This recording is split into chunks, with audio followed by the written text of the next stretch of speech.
Only one place to start this afternoon, and that's the Seoul Central District Court.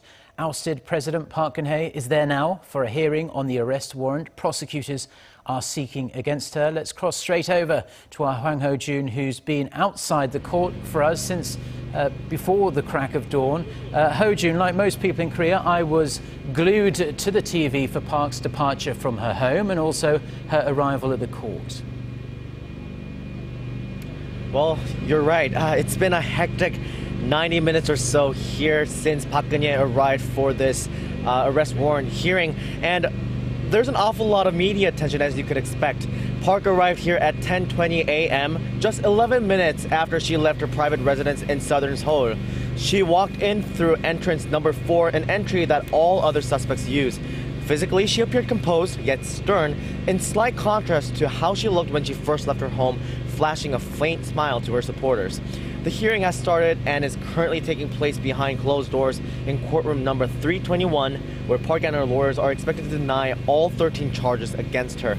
Park is charged with colluding with her close confidant Choi Soon-sil to extort tens of millions of dollars from conglomerates, leaking confidential presidential office documents to Choi, and ordering the creation of a blacklist of cultural figures critical of the government. Many of Park's alleged accomplices, including Choi herself, have already either been arrested or jailed for their suspected involvement in the scandal. Now, in the courtroom, Park will be seated directly opposite to the judge. Her lawyers will be to her right, as you can see on the graphic we have for you, and prosecutors will be seated to her left. Park will get very little assistance from her lawyers during the hearing, and she'll be required to answer the judge's questions herself. Well, fascinating stuff. And Ho-jun, what can we expect the hearing to end, and when will we know exactly whether or not Park will be arrested?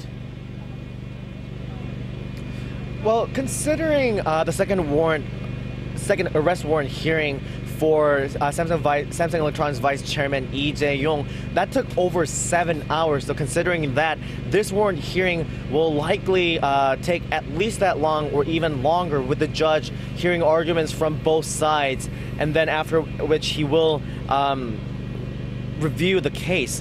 Now, the big question is where Park will be while the judge is in deliberation. Well, nothing has been confirmed yet. Observers are speculating she could be placed in a holding cell within the Seoul Central District Prosecutor's office because of its proximity to the court and to minimize security concerns. The court's ruling is expected to come out later tonight or early tomorrow morning. If the court grants the warrant, prosecutors will have up to 20 days to continue their investigation and file formal charges against her. And Park will become the country's third former president to be arrested on criminal charges. If she's convicted of receiving bribes, Park Geun-hye will be facing at least 10 years behind bars. Back to you, Mark.